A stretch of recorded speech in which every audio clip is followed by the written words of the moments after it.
নামাজে সূরা ফাতিহার শেষে আমিন জোরে নাকি আস্তে বলতে হবে? আচ্ছা বলেন তো, আস্তে বললে আল্লাহ শুনতে পায় কি পায় না? জি, তাহলে সারা জীবন মানুষ আস্তে বলে আসলে এখন দাজ্জাল কানা জোরে বলে কি করে নিল? ওর নামাজ আরো সে পৌঁছে গেল নাকি জোরে আমিন বলে? এখন কিছু পাগলা গাধা বেরিয়েছে, ওরা মনে করলে জোরে আমিন বলে ডাইরেক্ট আল্লাহ আমাদের নামাজ ধরে চেড়ে লাই, বুঝতে পারছেন? আর আস্তে আমিন বলে আল্লাহ শুনতে পায় না, নাউজুবিল্লাহ। তো এইগুলো জাহিলদের চরিত্র। বিমল দাসের বেটা বলছে সাহাবায়ে কেরাম এত জোরে আমিন বলতেন মসজিদ গুম গুম করতো। পাগলা খেপা, নবীর জামানায় কোনো মসজিদ পাক্কি ছিল না, তো গুম গুম কি করে করলো? নবীর জামানায় মসজিদ কাচ্চি, উপরে খেজুরের পাতা ডানা দিয়ে ছাদ। ওই মসজিদে কেউ যদি আমিন জোরে বলে গুম গুম করবে? কথা বলে? তাহলে হাদিসটা তো আকলের খেলাফ। আর এই এই সনদে, সহি সনদে এই মর্মে কোনো হাদিস নাই যে সাহাবা এত জোরে আমিন বলেছেন মসজিদ গুম গুম করেছেন। এই সনদে কোনো কিতাবে কোনো সহি হাদিস নাই। তবে ওয়াহাবির চরিত্র হলো নিজের পক্ষে থাকলে জাল হাদিসও সহি, আর নিজের বিপক্ষে থাকলে সহি হাদিসও জাল। এটা এদের চরিত্র, মুনাফিক। তো বেরাদ ইসলাম, আমিন আস্তে বলতে হবে, এটাই নবীর সুন্নাত। দারেকুতনির মধ্যে হাদিস নবী জোরে আমিন বলেন, হাদিসটি জয়ীফ। আবু দাউদ শরীফের মধ্যে হাদিস নবী আমিন জোরে বলেন, হাদিসটি জয়ীফ। তবে হাকিম আল মুস্তাদরাকের মধ্যে হাদিস, মুসনাদ আহমদের মধ্যে হাদিস, হযরতে ওয়াইল ইবনে হুজুর নিজের পিতা থেকে বর্ণনা করছেন, কারাআন নবী সাল্লাল্লাহু আলাইহি সাল্লামা গায়রিল মাগদুবি আলাইহিম ওয়ালাদ-দাল্লিন ফাকালা আমিন। তিনি বলছেন রাসূলুল্লাহ সাল্লাল্লাহু আলাইহি সাল্লাম ওয়ালাদ-দাল্লিন পাঠ করলেন, আমিন বললেন। খাফাদা বিহা সাউতাহু, নিজের আওয়াজকে আস্তে করলেন, কেউ শুনতে পেল না। কথা বুঝেছেন? ইমাম হাকিম বলছেন হাযা হাদিসুন সহিহুন, এই হাদিস হচ্ছে সহিহ। ইমাম আহমদ বলছেন ইসনাদুহু সহিহ, হাদিসটি সহিহ। ইমাম মুনজিরি বলছেন হাদিসটি সহিহ। সহিহ হাদিস দ্বারা প্রমাণিত নবী আস্তে আমিন বলেছেন। কথা বুঝতে পারছেন? তো আস্তে আমিন বলা হচ্ছে নবীর সুন্নাত। যদি কোনো ওয়াহাবি বলে সাহাবা জোরে বলেছেন, নবী আস্তে বলেছেন, সাহাবা জোরে বলেছেন, তো নবীটা গ্রহণ করাটাই হচ্ছে উত্তম। কথা বুঝেছেন? আর যত হাদিস তারা পেশ করেন নবী জোরে আমিন বলেছেন, তার মধ্যে 99% হচ্ছে জয়ীফ। এক একটা হাসান পর্যায়ের আছে।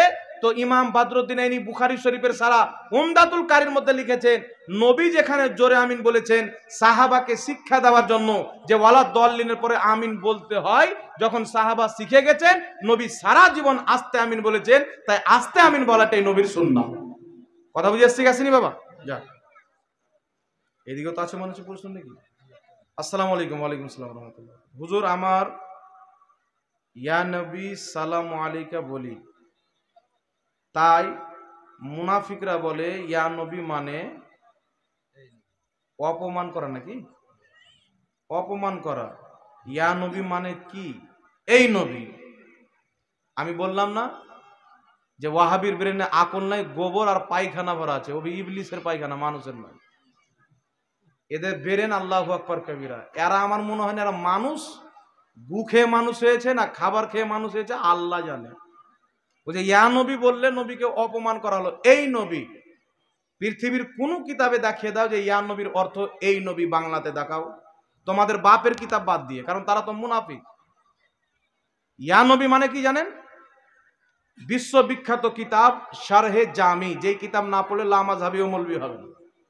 সেই কিতাবের মধ্যে লেখা আছে ইজা ক্বালা ইয়া রাজুলু ফামানাহু কামানা ইয়া আইয়ুহার রাজুল।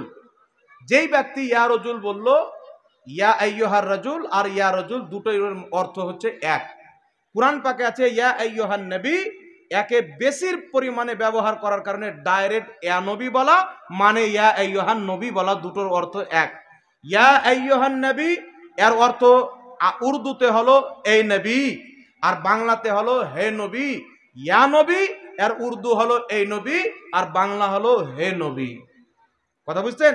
তো ইয়া নবী বলা আল্লাহর সুন্নাত। কার সুন্নাত? ইয়া নবী বলা আল্লাহর সুন্নাত। তো ওয়াহাবির ব্রেনে গু ভরা আছে, এরা তো আরবি গ্রামার জানে না। বাংলা পড়ে গুগল মুফতি তো আরবি পড়তে জানবে। আরেকটি কথা, ইয়া নবী বললে যদি নবীর অপমান হয়, মুনাফিক ওয়াহাবি বলে না ইয়া আল্লাহ, বলে কি বলে না? তাহলে ইয়া নবী বললে যদি আমরা নবীকে অপমান করি, পাগলা কুত্তা, তুই তো ইয়া আল্লাহ বলে আল্লাহকে অপমান করেছিস। তো তোর ব্রেনে গোবর না ভরা থাকলে একটু চিন্তা করতি যে ফাতওয়া তো আমাদের উপরে চলে আসবে। তো ইয়া নবী বলে যদি আমরা নবীকে অপমান করি, তোমরা ইয়া আল্লাহ বলে তো আল্লাহকে অপমান করেছো, তাহলে তোমরা মুসলমান আছো? আল্লাহর অপমানকারী মুসলমান থাকবে? তাহলে কি ফাতোয়া দেয় যে ওর ফাতোয়াতে ওই অমুসলিম হয়ে যাবে? তো এরা হচ্ছে জাহিল বাবা।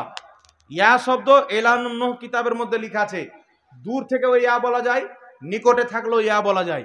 আমরা কোরআন পাকে বলি না আসসালামু আলাইকা আইয়ুহান নবী, আইয়ুহান নবীর অর্থ যেটা, ইয়া নবীর অর্থও সেটা। কথা বুঝে এসছেন? আব্বা, বাপ, আব্বাজি, বাপু, চারোটা শব্দ একজনের ক্ষেত্রে ব্যবহার হয় কি হয় না? কেউ যদি বলে আব্বা বললে জায়েজ আর আব্বাজি বললে না জায়েজ, তাহলে কি মনে করবেন? এ পাগলার ব্রেনে গু ভরা আছে। তো ইয়া আইয়ুহান নবী বলাও জায়েজ, আইয়ুহান নবী বলাও জায়েজ, ইয়া নবী বলাও জায়েজ। তাই উঠান বুখারী শরীফ, উঠান মুসলিম শরীফ, উঠান তিরমিজি শরীফ, উঠান ইবনে মাজাহ শরীফ, পৃথিবীতে যে কোনো হাদিসের কিতাব আছে তুমি আমার সামনে নিয়ে এসো, আমি সেই হাদিসে দেখাবো সাহাবায়ে কেরাম ইয়া রাসূলুল্লাহ বলেছেন। ইয়া রাসূলুল্লাহ কে বলেছেন? সাহাবা বলেছেন, ফিদাকা আবি ওয়া আনতা উম্মি ইয়া রাসূলুল্লাহ। তো ইয়া নবী বলা, ইয়া নবী আল্লাহ, ইয়া রাসূলুল্লাহ বলা, এটা তো সাহাবার সুন্নাত। জোরে বললেন নবী অপমান হয়, এটা ইহুদিরা দিয়েছে, ইসলামে কোনো কিতাবের মধ্যে নাই। এটা খ্রিস্টান, ইহুদি, আমেরিকার এই যে নোট, এই নোট পকেটে আসছে আর ব্যাক ব্যাক করে বের করছে। এই কিছুদিন পূর্বে তারাবির নামাজ নিয়ে একটা ডিবেট হয়েছিল। আপনাদের পশ্চিমবঙ্গের জলঙ্গির বিমল দাসের বেটা আর একটা বাংলাদেশের দেওবন্দি মৌলবি ওসামা, এরা দুইজনের ডিবেট হলো। তো দেখলাম তো দুটোই মূর্খ, মানে দুটোই পায়জামা ছিঁড়া, দুটোরই কোনো জ্ঞান নাই। কারণ মুহাম্মদ ইবনে ইসহাক থেকে বুখারীতে হাদিস রয়েছেন, মুসলিমে হাদিস রয়েছেন। বুখারীতে মুহাম্মদ ইবনে ইসহাকের সহিহ হাদিস, মুসলিমে সহিহ হাদিস, তিরমিজি শরীফে সহিহ হাদিস। আর বিমল দাসের বেটা বলছে মুহাম্মদ ইবনে ইসহাক কাজ্জাব রাবি।